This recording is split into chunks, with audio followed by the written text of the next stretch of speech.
Hi, this is Dave Castler, amateur radio call sign KE0OG, and I thought today we'd look at this classic Morse code key. This is what's called a straight key, meaning that it's either on or off, is entirely controlled by the operator. It's a model J-38, which was a very common model used during World War II. Now, it's interesting to note the screws that are holding this to this wooden base.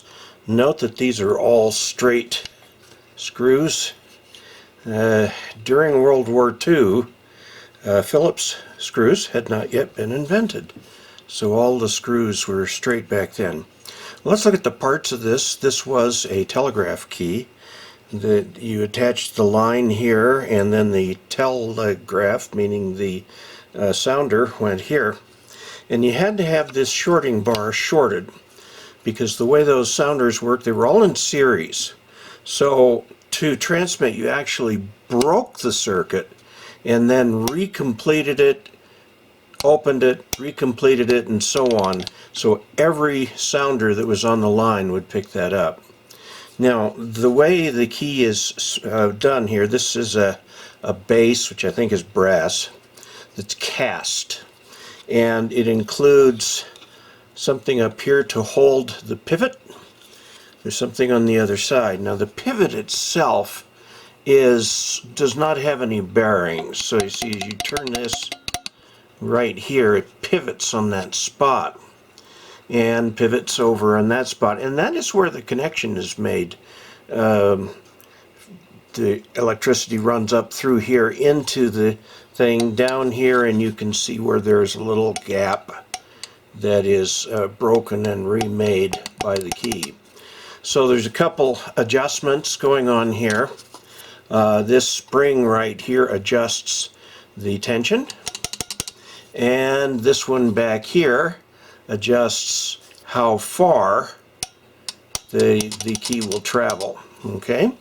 Now, the original J-38s also had this hook right here because back then they had these cloth-covered cords that would hook to this, and then there'd be two wires coming out of it ending in tips, and you put those tips in the little holes right here and then screwed down this on top of it, and you can see that right through there, screwing down on top of it. Okay, I haven't seen a cord like that in a long time. I'd like to find one.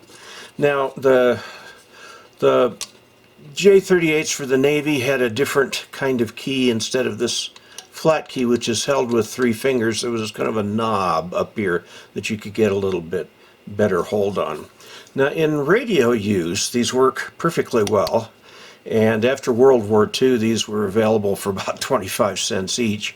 I paid $5 for this one. It needs cleaning, but it's otherwise complete.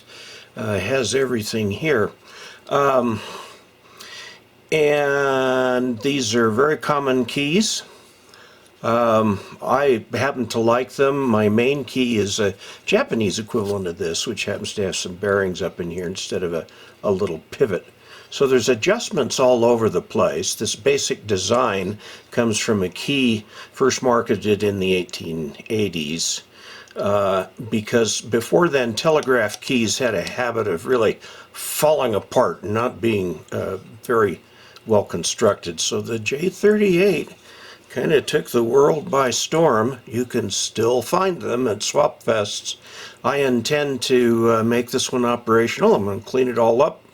And the board has warped just a bit since it was put on there. I'll level it out, and everything works fine. Pretty cool device, really, when you think about it, just turning a circuit on and off, but it does it so reliably and so well that this is often considered the classic straight key.